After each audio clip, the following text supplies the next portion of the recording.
اعوذ باللہ السمیع العلیم العظیم الحفیظ بوجہ الکریم وسلطانہ القدیم من الرجس الخبیث المخبث الشیطان اللعین الرجیم وقبیلہ ونفخہ ونفسہ وہمزہ۔ بسم اللہ الرحمن الرحیم۔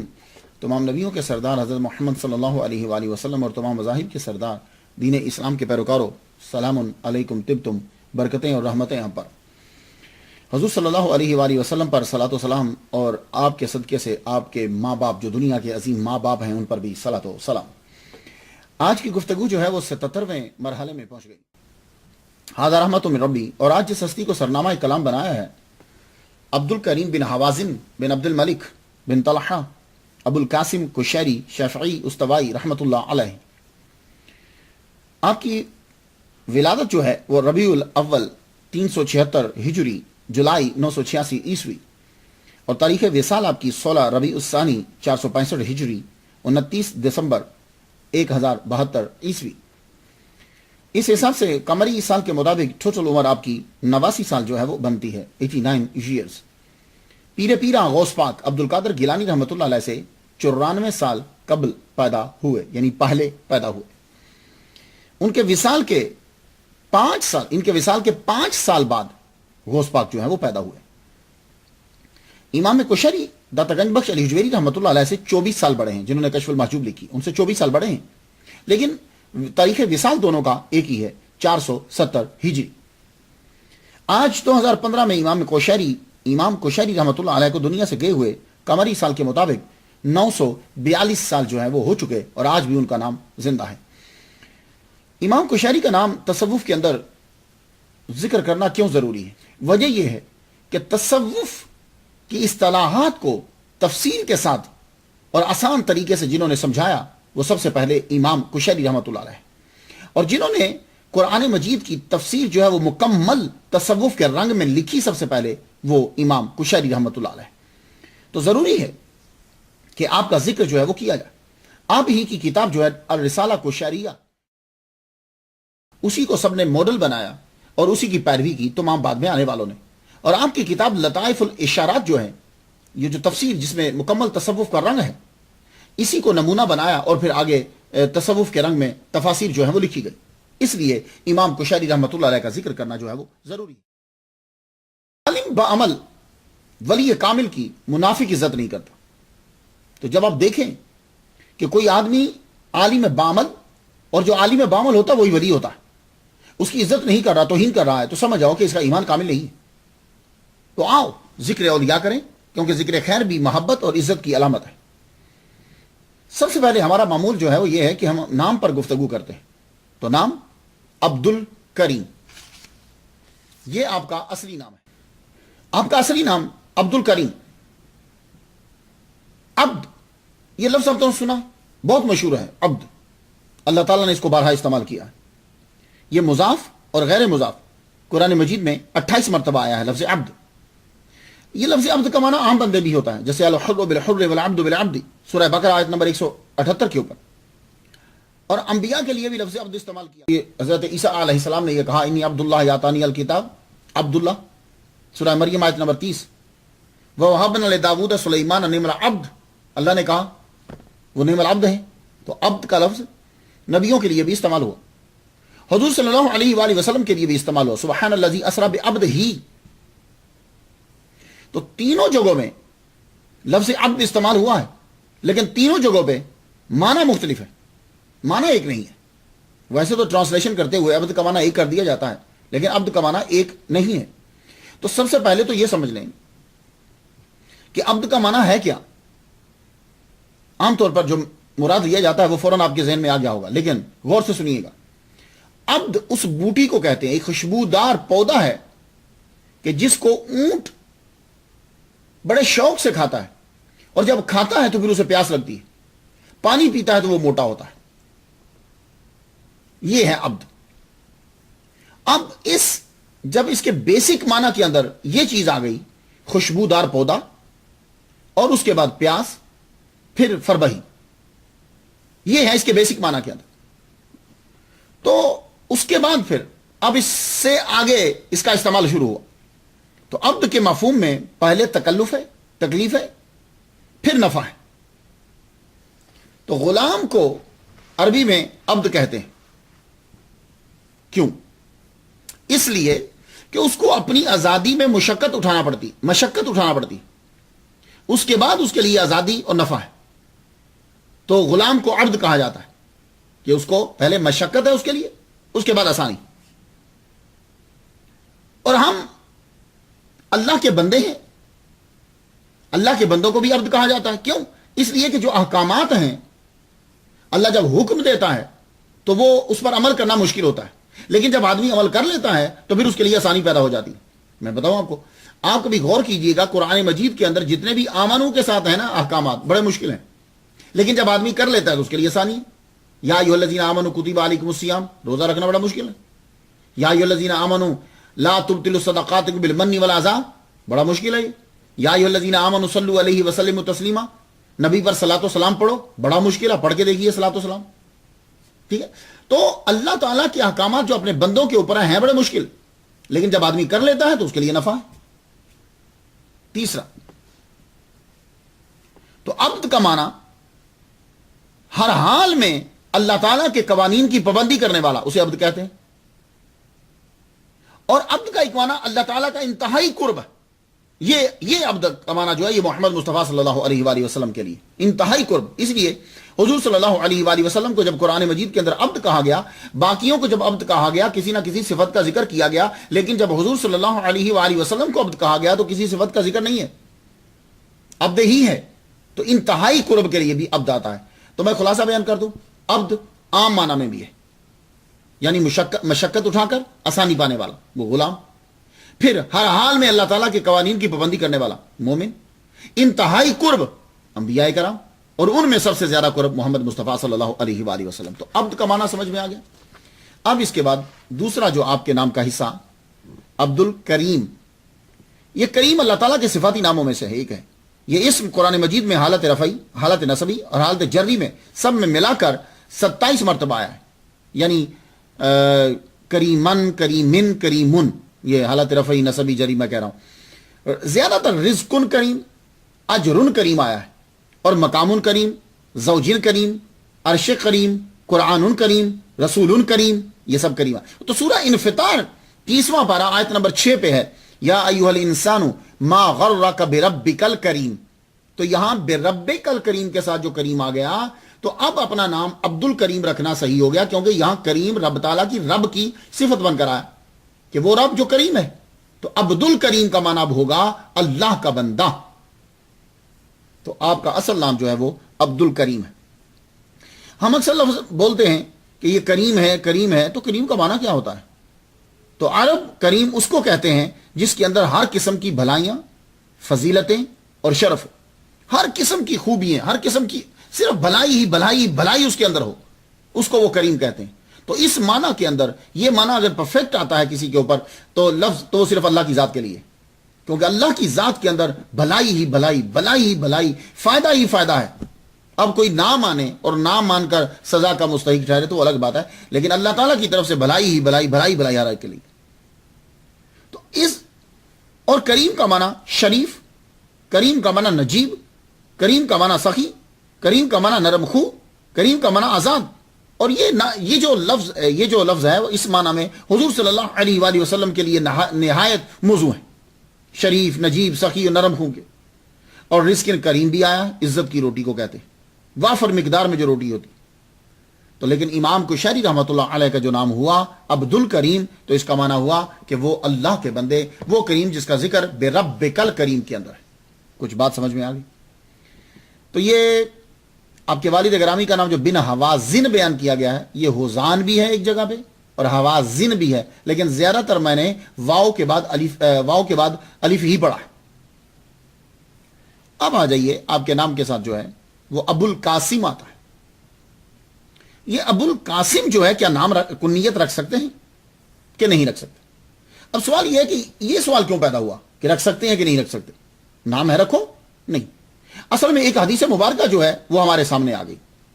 وہ حدیث مبارکہ جو ہے وہ مسلم شریف کے کتاب الاداب کے اندر ہے اور باب اس کا 754 ہے. وہاں ایک حدیث مبارکہ ہے، یہ حضرت انس رضی اللہ تعالیٰ عنہ کی اتھارٹی کے اوپر یہ حدیث مبارکہ ہے. روایت ہے کہ بقی میں ایک آدمی نے نادى رجل رجلا بالبقی یا ابا القاسم فالتفت الیہ رسول اللہ صلی اللہ علیہ وسلم